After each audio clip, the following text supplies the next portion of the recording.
Hello again and welcome back to English Today. And this is DVD 15 and the third DVD of your upper intermediate level.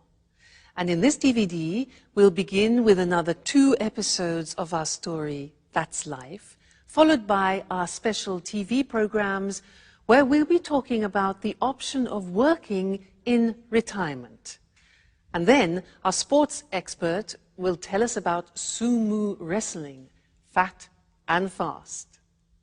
Then in the grammar section, we'll learn how to use a grammatical form called the causative have, and also how to construct the past perfect tense. All right, so happy viewing.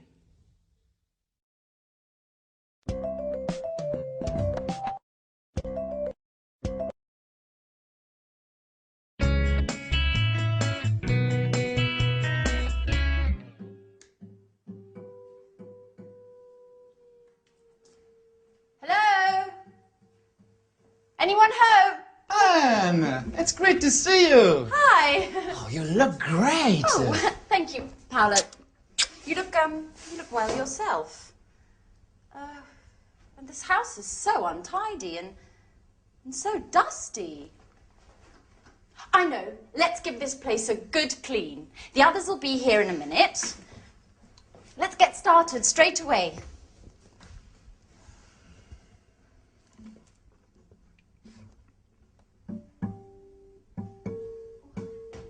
Right. Before you know it, we'll have cleaned and tidied everything. You haven't changed, Anne. Cleaning, dusting, tidying. It's just like when we were at university. Can't you think of anything else? Oh, look who's talking. Always strumming away on your guitar. Come on, Paolo. Don't be lazy. Oh. Come on, let's get started.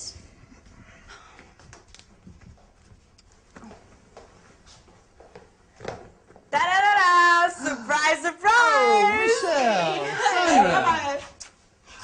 How are you? Good. Hi. Sandra. Wow. Wonderful.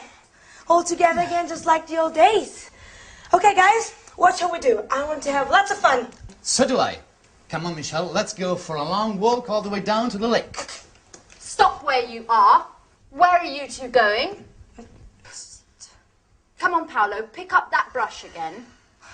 And Michelle, please, can you pick up your bag and that frightful hat? What's your command, Captain? Come on, Michelle, stop playing around and give us a hand. Oh. Oh, this detergent is made by Syntax, the American multinational that makes household cleaning products. I refuse to use this product. You know I hate multinationals. But it's just all detergents are made by multinationals. How are you supposed to clean a house if you refuse to use them? You guessed right. I never do any cleaning. My flatmates look after that. Oh, I see. So you arranged to have your flat cleaned. Michelle, you're just like Paolo.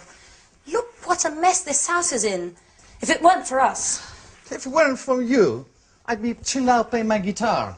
None of your forced labor. I see, we spend most of the time of this holiday cleaning. And I'm starting to wonder if this holiday may have been a mistake.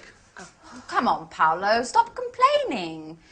You'll be happy to see this place all spick and span. Sandra, I've already dusted that. Oh, really? Yes. Are you sure you cleaned it properly? Because it doesn't look very clean to me.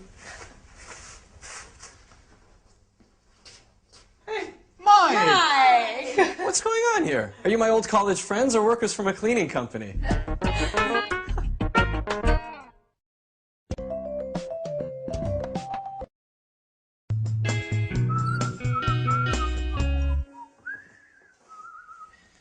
Come on, put away those brooms and detergents and let's toast the good old days. But Sarah's not here yet. That's odd. She should be here by now. She said she'd be here just after lunch. That's right. And she's the one who organized this reunion. Am I wrong? Or are you talking about me? Oh, Sarah, at last! Oh, don't get up. So, everybody ready for the toast? Yeah. Well, actually, I'm really tired. I need to lie down. Oh, Sarah, don't be a spoil sport. We have been waiting for you. Come on, ladies! Wow, Anne's looking more beautiful than ever. Don't tell me you still think about her. So, I propose a toast Yeah. to our college days together. Yes. And to this wonderful holiday. That's right. Cheers. Cheers!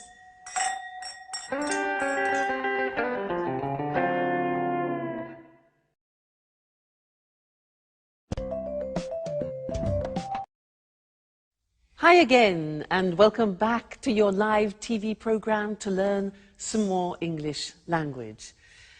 Now, in that last episode, Anne was quite surprised that Michelle doesn't clean her flat herself. In fact, she said, I see, so you arrange to have your flat cleaned.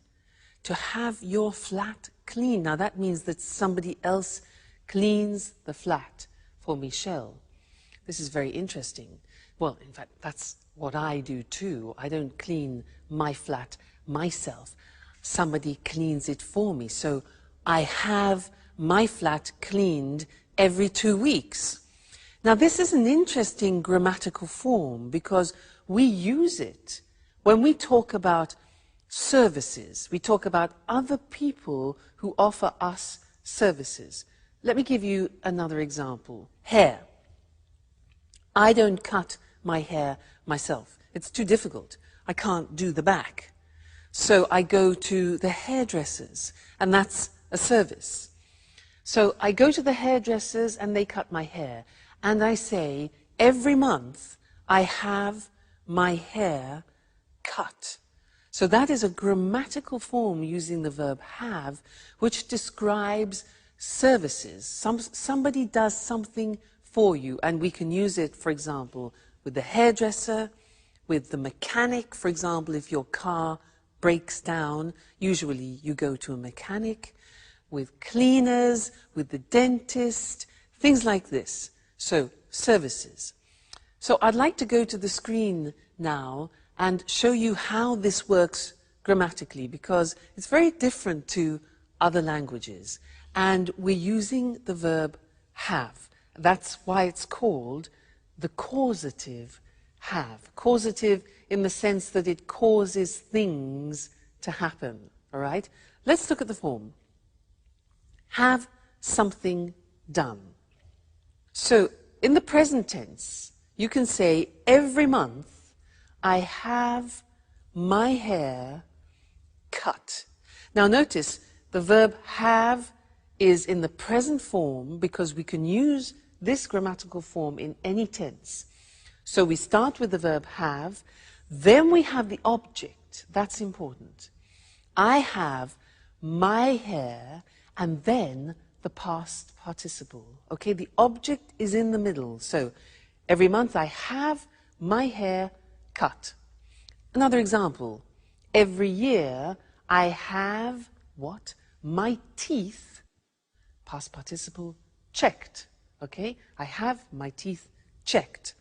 Every year I have my kitchen painted. Do you see? And every 3 months I have my car serviced. So I go to the mechanic and I have my car serviced. So be careful, because it's terribly important to put the object between the verb have and the past participle. I have my car serviced. Okay?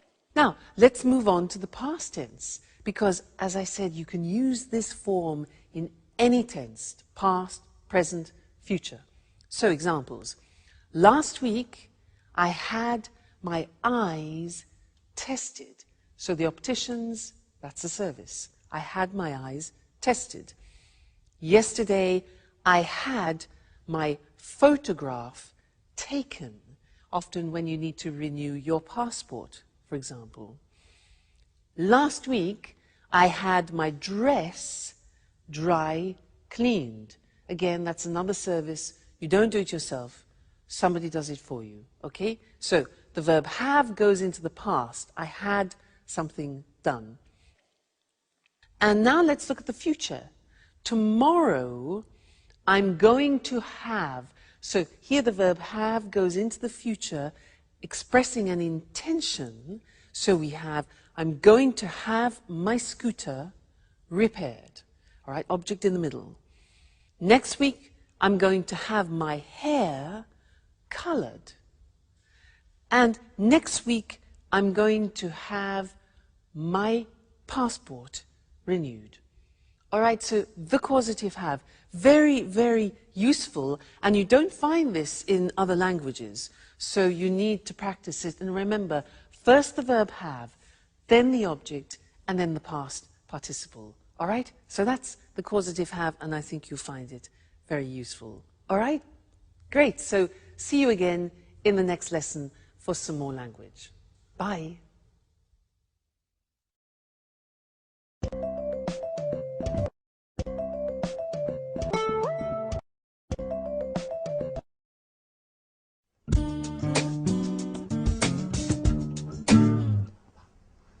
Life's hard for musicians, you know, Mike. Sample recordings, auditions, the odd performance, but never anything serious. Always waiting for the big break. You know, Paolo, I think no one has understood your talent yet. You'll see. You'll be successful one day. I certainly hope so. I need to make money somehow. Why don't you get a job? Something, until you make it as a guitarist. What would I do? Working in a bank like you? No, that's not for me. It's not as if there are only banks to work in. There are other jobs you could do. I know. I worked in a supermarket last year. What was that like? Oh, well, I didn't get up all the time, and the alarm clock at dawn. I did it for 3 months. Oh, no. Normal jobs are not for me. I am an artist. What are you talking about? About work. Oh, by the way, Sarah, how's your pub coming on? Just a minute, what was it called? Blue Moon? That's it. You do it on purpose, don't you? Making things worse. With that sarcastic tone of voice. You like making fun of me. You're horrible. But what did I say? What? Didn't you know? Sarah's pub burned down 2 years ago. The insurance hasn't paid. They say the fire wasn't an accident. Sarah's lost everything, including the sense of fun she used to have. Man, I really messed up. I didn't know that had happened. We spoke at Christmas, but she didn't say the pub burned down. You know what Sarah's like. She doesn't like to speak this thing. This experience has really changed her. And I think this holiday will be good for her. Hey, what's going on?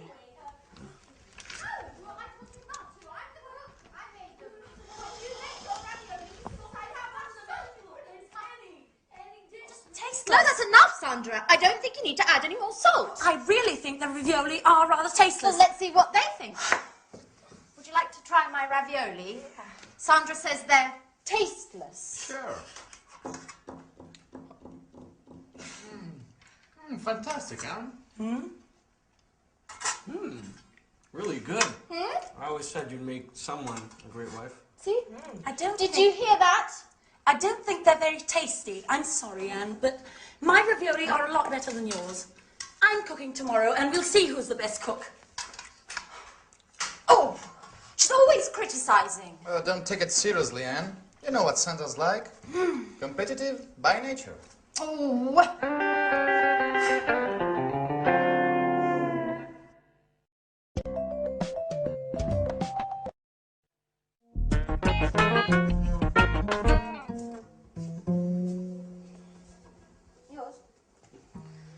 Okay, guys, let's have a chat. Tell me what you've been doing since we last met. Well, Paolo and I were talking about our work and our hopes for the future. Work. Let's talk about something a bit more interesting. Romances, passionate love story, things like that. Oh, you, for example, Anne. Have you got a boyfriend? Me? Well, why me? I've got to go to the kitchen to check on the roast. Oh, come on, Anne. Don't be shy. Answer Michelle's question. Okay. Well, there is someone. But he's not my boyfriend. What does that mean? He's my flatmate. His name's Jack. And he's going out with a friend of mine called Sharon. But I still hope I have a chance. I really do like him. And I think about him all the time. Are you in love? Maybe. Yes. Yes, I think I am. Wow. I adore passion and tormented love stories. I've really got to go now and check on the roast. It'll be burning. Michelle, can you come and give me a hand? And then come and tell the others that dinner's ready. All right.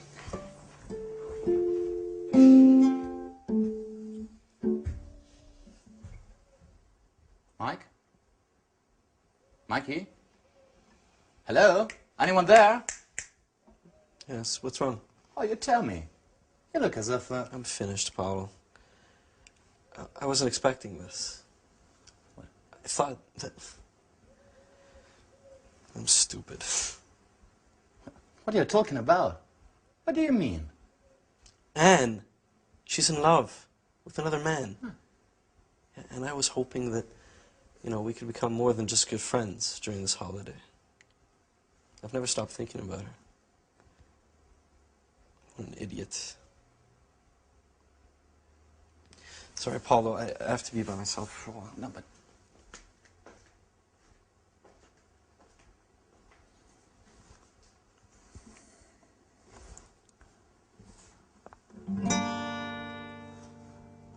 Beautiful girl with brown eyes. Oh, dusting up, dusting away. My heart sighs. My heart sighs. Oh yeah, no bad. Inspiration at last. Oh, thanks, Mike. You're a great friend.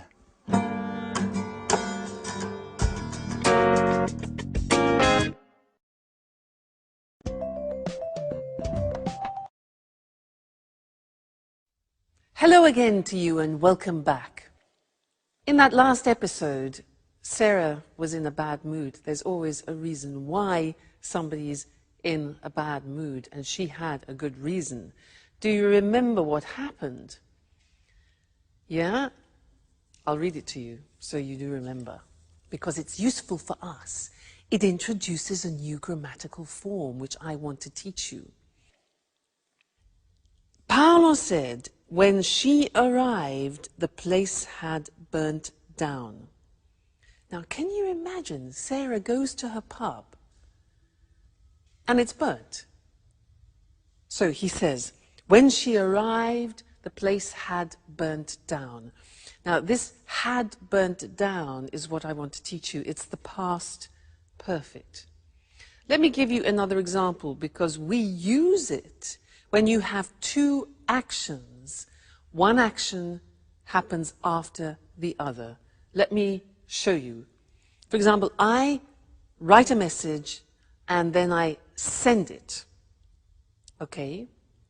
Now, these are two actions. First you write it and then you send it. So I could begin the phrase, put the two actions together and they become consecutive. And we begin the phrase with after. So I could say, after I had written, this is the first action, further in the past. After I had written the message, ding, I sent it. The second phrase is in the simple past. So this is what I'd like to look at with you on the screen now, the past perfect, for two actions which happen at different times in the past. Now, if you look at the examples, the first one is, after I had checked my change, I left the shop. All right, so first I check my change. Have I got enough change? Is it correct? And then I leave the shop. You put them together and the first action goes further back in the past. Now, you can see how it's formed. We have the auxiliary have in the past, not in the present.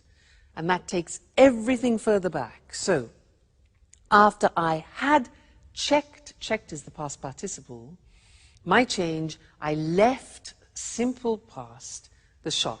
Okay? So then we get the idea that one action is further in the past. Another example, I read the contract, then I sign it. It becomes, when I had read the contract, I signed it. All right? So past, perfect. This is important for you because we also use it in the third conditional, which we will be studying. Okay? Another example. You get in your car, you fasten your seatbelt, you drive off.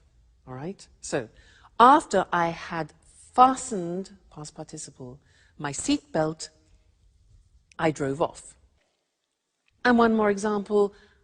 When I had tried the shoes on, I bought them. So I try them on, I buy them. When I had tried the shoes on, I bought them. A few more, they'll help you. You'll get the hang of it.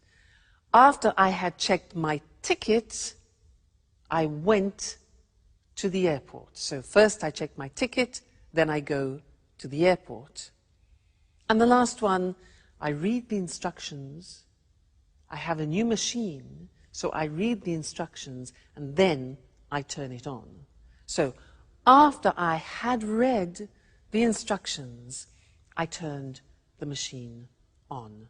All right, so that is a new tense. It's called the past perfect, and it's formed by putting the auxiliary have in the past tense, followed by the past participle. And this is actually very similar in many other languages. So I don't think it's going to cause any particular problems for you. All right? And we'll look at that again in the conditional form, conditional number 3. Great. So have fun and take care. Bye.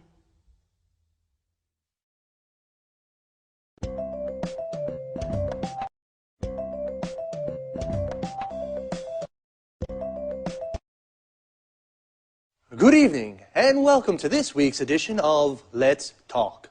In the studio with me, as always, are our commentators, Marie and Tom. Good evening, everyone. Good evening. I'd like to start our discussion this evening with some personal questions. How old are you? Are you nearing retirement? Are you already retired? Perhaps you have your working life ahead of you.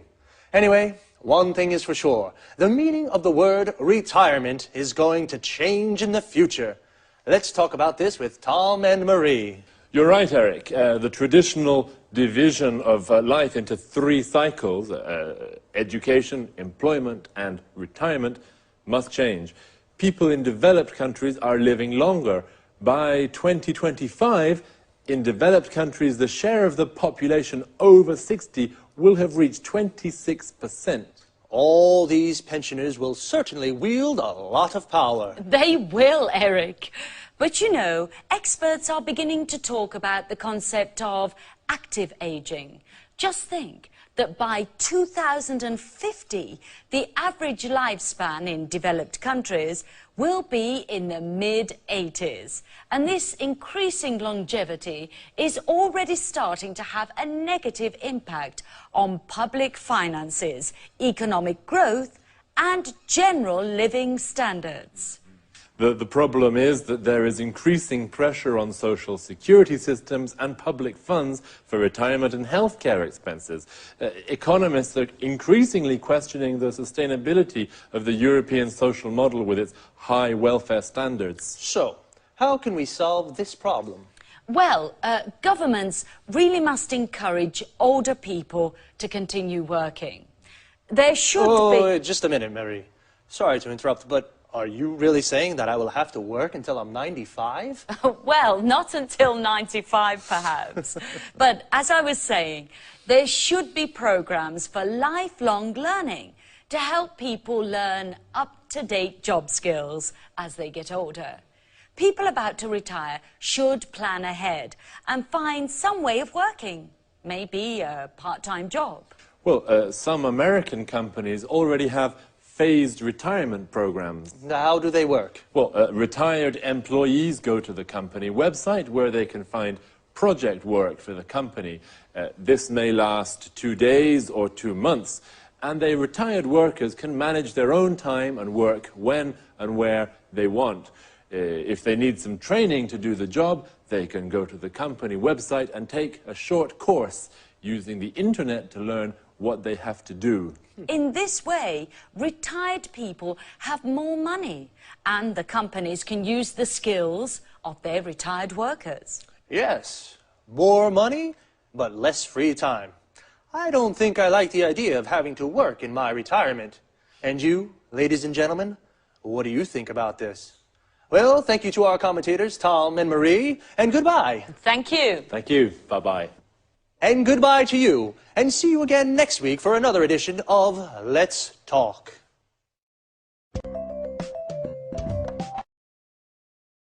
Well, today's discussion was about how retirement will change. Retirement is when people stop working. The retirement age in European countries is around 60. We say a person retires. To retire means to stop working.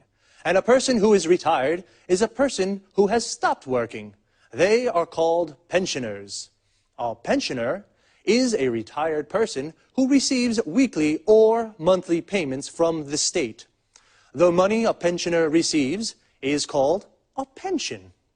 So why and how will things change in the future? The average lifespan is increasing. A lifespan is the length of a life. So people are living longer. We call this longevity. This increasing longevity is having a negative impact on public finances and living standards.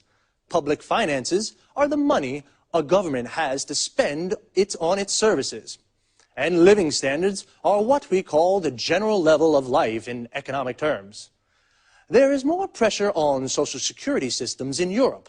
A social security system of a country is the system of a country has to support the members of its society. For example, sick, unemployed, or retired people.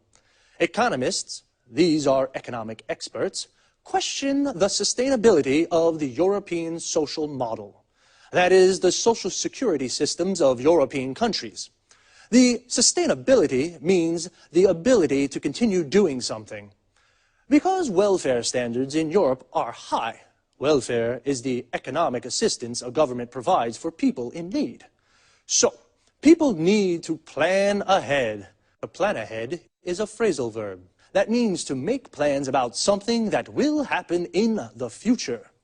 Well, that's all from me. Take care, and I'll see you next week for another edition of Let's Talk.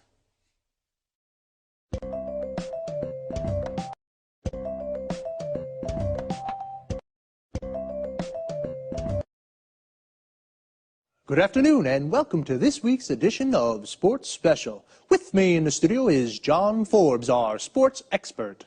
Hello, Eric, and good afternoon to all our sports fans. Well, John, which sports are you going to talk about today? I'd like to talk about sumo. Interesting. I must say I know something about the martial arts, karate and judo, but sumo? I know almost nothing. Those enormous guys, their unusual hairstyles, their colorful and rather unusual clothes. So, please tell us more. Well, Eric, you know sumo is a martial art too, and it's Japan's traditional national sport. In fact, it's one of the world's oldest sports. It was first mentioned in a Japanese book more than 1,000 years ago, but experts believe it might be much older. Really? More than 1,000 years old? Yes, and you know there are also ancient wall paintings showing the sport. Archaeologists think prehistoric man may have done sumo as a form of prayer to the gods for a good harvest. I think most people in the West watch these enormous wrestlers without appreciating these ancient traditions. That's right, Eric. Sumo isn't just a sport. It's more a way of life, and it's played an important role in Japan's cultural and religious history. In Japan, successful sumo wrestlers are looked up to as role models and heroes by many people. How does a sumo match work? Two men meet in a ring that is about 4.5 meters across. The aim of the game is to force your opponent out of the ring or make a part of his body, apart from the soles of his feet, touch the floor. A bout can last just a few seconds or as long as 3 minutes. Sumo wrestlers are very big, but they can move very quickly. Do you think I could be a sumo wrestler? Well, if you put on 100 kilos, maybe yes. Sumo wrestlers start their training when they're young boys. If they show promise, they go to live in a traditional Japanese house called a sumo stable. The young boys train a lot and look after the older wrestlers. They prepare their food and clean their rooms for them. Everyone in the sumo stable eats a lot. They eat lots of noodles, rice, fish and chicken. The traditional dish is called chankanobi, and it's made with fish, meat and vegetables. The wrestlers eat this with lots of rice and they drink lots of beer too. Then they go to sleep. So, that's how they put on so much weight. Yes, the secret is to eat a lot and then sleep. This helps the wrestlers put on weight. And the wrestlers' hairstyles, where do they come from? A good question, Eric. There are lots of different ranks for sumo wrestlers. The best wrestlers are in the top rank. The style of a wrestler's hair depends on his rank. All the hairstyles come from samurai traditions. Samurai were traditional soldiers in Japan. Interesting. I guess it's difficult for a sumo wrestler to find a girlfriend? Actually, it's not that difficult, Eric. Successful wrestlers usually go out with beautiful models or pop singers. Where can you see tournaments in Japan? There are 6 grand sumo tournaments called basho every year. They take place during odd-numbered months like March or July. The basho take place in Tokyo and Osaka, Nagoya and Fukuoka. Thanks, John, for a fascinating explanation of these rather mystifying sport. We found out a lot about sumo. Thanks, John. Goodbye. And goodbye to all our sports fans. See you next week for another edition of Sports Special. So, today we found out about a martial art called sumo. A martial art is an art of self-defense without using weapons, just your body. To find out about something means to learn new information. We found out that in Japan, sumo is more than just a sport, it's a way of life. People look up to sumo wrestlers. They are heroes. To look up to someone means to respect and admire them. A sumo wrestler is a man who practices sumo. Sumo wrestlers are very fat, and they have particular hairstyles. We found out that their hairstyle depends on their rank. Notice how we say depends on something. A rank is a position on a scale. The best wrestlers are in the top rank. And I was surprised to find out that sumo wrestlers go out with beautiful girls. To go out with someone means to have a romantic relationship with someone. What about you, ladies? Would you go out with a sumo wrestler? And you guys? Would you put on 100 kilos to become a sumo wrestler? We say put on weight. This means become fatter. Actually, to put on so much weight, sumo wrestlers start training very young. If a boy shows promise, this means he shows ability at the sport. And what is the aim of the game? The aim is the objective. In football, the aim is to score a goal. In sumo, the aim is to force the opponent out of the ring. The opponent is the other person playing. The ring is the square platform where wrestlers and boxers fight. A wrestling or boxing match is called a bout. Sumo tournaments take place in odd number months. An odd number is a number that isn't divisible by 2. For example, 1, 3, 5, 7. 2, 4, 6, 8 are even numbers. An even number can be divided by 2. I have to leave you now, but see you here next week for another edition of Sports Special.